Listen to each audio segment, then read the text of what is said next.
ನಮಸ್ಕಾರ ಸ್ನೇಹಿತರೆ, 5 minutes English YouTube ಚಾನಲ್ನ 7ನೇ ಕ್ಲಾಸ್ಗೆ ಸ್ವಾಗತ. ಇವತ್ತಿನ ದಿವಸ ನಾವು ಏಕವಚನ ಮತ್ತು ಬಹುವಚನಗಳ ಬಗ್ಗೆ ತಿಳಿಯೋಣ. ಇವುಗಳನ್ನು ಇಂಗ್ಲೀಷಲ್ಲಿ ದ ನೌನ್ ನಂಬರ್ಸ್ ಅಂತ ಕರೀತಾರೆ. ಸಿಂಗ್ಯುಲರ್ ಅಂದರೆ ಏಕವಚನ, ಪ್ಲೂರಲ್ ಅಂದರೆ ಬಹುವಚನ. ಇಲ್ಲಿ ನೋಡಿ, ಸಿಂಗ್ಯುಲರ್ ಅಂದರೆ ಒಂದು ವಸ್ತು ಅಥವಾ ಒಂದು ವ್ಯಕ್ತಿ. ಅದರ ಬಹುವಚನ ಅಂದರೆ ಎರಡಕ್ಕಿಂತ ಜಾಸ್ತಿ ಇರೋ ವ್ಯಕ್ತಿಗಳು ಅಥವಾ ವಸ್ತುಗಳು. ಉದಾಹರಣೆಗೆ ಎ ಬಾಯ್ ಅಂದರೆ ಒಬ್ಬ ಹುಡುಗ, ಅದೇ ಎರಡಕ್ಕಿಂತ ಹುಡುಗರಿದ್ದರೆ ಬಾಯ್ಸ್ ಅಂತ ಬರ್ತದೆ. ಅದೇ ಥರ ಎ ಗರ್ಲ್ ಒಂದು ಹುಡುಗಿ, ಎರಡಕ್ಕಿಂತ ಜಾಸ್ತಿ ಇದ್ದರೆ ಗರ್ಲ್ಸ್. ಇವತ್ತು ನಾವು ಈ ಥರ ಏಕವಚನ ಮತ್ತು ಬಹುವಚನ ಮಾಡೋದನ್ನು ಕಲಿಯೋಣ. ಈಗ ಏಕವಚನವನ್ನು ಬಹುವಚನ ಮಾಡುವ ವಿಧಾನಗಳನ್ನು ತಿಳಿಯೋಣ. Rule number 1. ಸಾಮಾನ್ಯವಾಗಿ ಏಕವಚನದಿಂದ ಬಹುವಚನ ಮಾಡಲಿಕ್ಕೆ ಪದದ ಕೊನೆಯಲ್ಲಿ ಎಸ್ ಸೇರಿಸಿದರೆ ಅದು ಬಹುವಚನವಾಗಿ ಬದಲಾಗುತ್ತೆ. ಉದಾಹರಣೆಗೆ boy boys, girl girls, book books, pen pens, desk desks, cow cows. Rule number 2. ಶಬ್ದದ ಕೊನೆಯಲ್ಲಿ ಗಮನಿಸಿ ದಯವಿಟ್ಟು, ಶಬ್ದದ ಕೊನೆಯಲ್ಲಿ S, S H, C H ಅಥವಾ ಎಕ್ಸ್ ಬಂದಿದ್ದರೆ ಅದರ ಬಹುವಚನ ಮಾಡುವಾಗ ಇ ಎಸ್ ಅನ್ನು ಸೇರಿಸಬೇಕು. ಇಲ್ಲಿ ನೋಡಿ, ಕ್ಲಾಸ್ ಕ್ಲಾಸಸ್, ಕ್ಲಾಸಲ್ಲಿ ಲಾಸ್ಟಿಗೆ ಎಸ್ ಬಂದಿದೆ, ಆ ಕಾರಣದಿಂದ ಇ ಎಸ್ ಅನ್ನು ಸೇರಿಸಬೇಕು. ಅದೇ ಥರ ಕಿಸ್ ಕಿಸಸ್, ಡಿಶ್, ಇಲ್ಲಿ ನೋಡಿ ಡಿಶ್ ಡಿಶಸ್, ಡಿಶಲ್ಲಿ ಕೊನೆಯಲ್ಲಿ ಎಸ್ ಎಚ್ ಬಂದಿದೆ, ಆ ಕಾರಣದಿಂದ ಇ ಎಸ್ ಅನ್ನು ಸೇರಿಸಬೇಕು. Brush brushes, match matches, watch watches, branch branches, tax taxes, box boxes. Rule number 3. ಶಬ್ದದ ಕೊನೆ ಓ ಅಲ್ಲಿ ಎಂಡ್ ಆಗಿದ್ದರೆ ಆವಾಗ ಕೂಡ ಪ್ಲೂರಲ್ ಇ ಎಸ್ ಅಂತ ಬದಲಾಗುತ್ತೆ.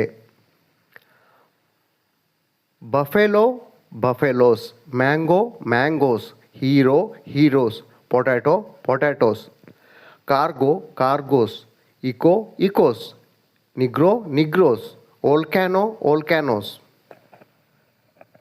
Rule number 4. ಕೆಲವೊಂದು ಪದಗಳು ಅತಿ ವಿರಳವಾಗಿ ಓ ಅಲ್ಲಿ ಎಂಡ್ ಆಗಿದ್ರೂ ಕೂಡ, ಅಂದರೆ ಕೊನೆಯ ಅಕ್ಷರ ಓ ಆಗಿದ್ರೂ ಕೂಡ ಅದಕ್ಕೆ ಇ ಎಸ್ ಅನ್ನು ಸೇರಿಸಲ್ಲ, ಕೇವಲ ಎಸ್ ಅನ್ನು ಮಾತ್ರ ಸೇರಿಸ್ತಾರೆ. ಅವುಗಳು ಯಾವಂತ ನೋಡೋಣ. Dynamo dynamos, solo solos, ratio ratios, canto cantos, memento mementos, quarto quartos, piano pianos, photo photos, stereo stereos. Rule number 5.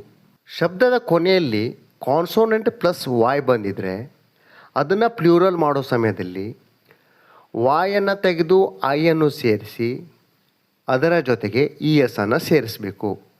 Baby, ಬೇಬಿಯಲ್ಲಿ last ಅಕ್ಷರ ವಾಯ್ ಆಗಿದೆ, ಅದಕ್ಕಿಂತ ಮೊದಲಿನ ಅಕ್ಷರ ಬಿ ಇದೆ. ಬಿ ಅಂದರೆ ಕಾನ್ಸೋನೆಂಟ್, ಆ ಕಾರಣದಿಂದ ಬೇಬಿ ಅನ್ನೋದನ್ನು ಬೇಬೀಸ್ ಐ ಇ ಎಸ್ ಅಂತ ಸೇರಿಸಿ ಬೇಬೀಸ್ ಅಂತ ಕರೀತಾರೆ. ಅದೇ ಥರ lady ladies, city cities, army armies, story stories, pony ಪೋನೀಸ್.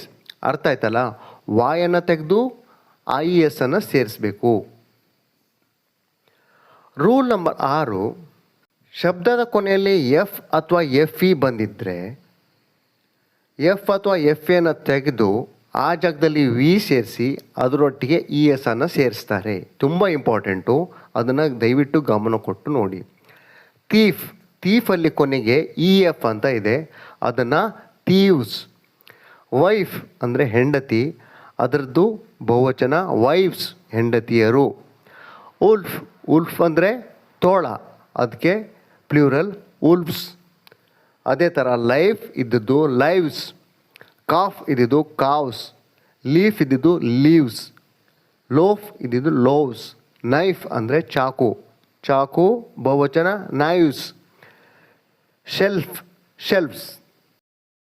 ಕೆಲವೊಂದು ಪದಗಳಲ್ಲಿ ಏನಾಗುತ್ತೆ, ಶಬ್ದಗಳ ಮಧ್ಯದ ಅಕ್ಷರ ಚೇಂಜ್ ಆಗಿ ಅದು ಪ್ಲೂರಲ್ ಆಗಿ ಬದಲಾಗುತ್ತೆ. ಉದಾಹರಣೆಗೆ ಮ್ಯಾನ್ ಅಂದರೆ ಒಬ್ಬ ಮನುಷ್ಯ, ಮೆನ್ ಅಂದರೆ ಮನುಷ್ಯರು. ಇಲ್ಲಿ ಮ್ಯಾನಲ್ಲಿ ಮಧ್ಯದಲ್ಲಿ ಎ ಇದೆ, ಅದು ಇಲ್ಲಿ ಚೇಂಜ್ ಆಗಿ ಇ ಚೇಂಜ್ ಆಗಿ ಮೆನ್ ಅಂತ ಆಗಿದೆ. ಅದೇ ಥರ woman, women, foot, feet, tooth, teeth, goose, geese, mouse ಅಂದರೆ ಇಲ್ಲಿ, ಮೈಸ್ ಅಂದರೆ ಇಲಿಗಳು, ಲವ್ಸ್ ಹೇನು, ಲೈಸ್ ಹೇನುಗಳು.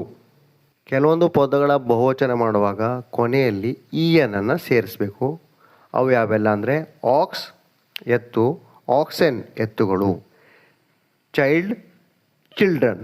ಇನ್ನೂ ಮುಖ್ಯವಾಗಿ ಕೊನೆಯಲ್ಲಿ ಹೇಳ್ತಾ ಇರೋದು, ಕೆಲವೊಂದು ನಾಮಪದಗಳು ಏಕವಚನದಲ್ಲಿ ಮತ್ತು ಬಹುವಚನದಲ್ಲಿ ಎರಡೂ ಒಂದೇ ಆಗಿರುತ್ತವೆ. ಅವು ಸ್ವೈನ್ ಹಂದಿ, ಶೀಪ್ ಕುರಿ, ಡಿಯರ್ ಅಂದರೆ ಜಿಂಕೆ, ಕಾಡ್ ಟ್ರೌಟ್, ಸಾಮನ್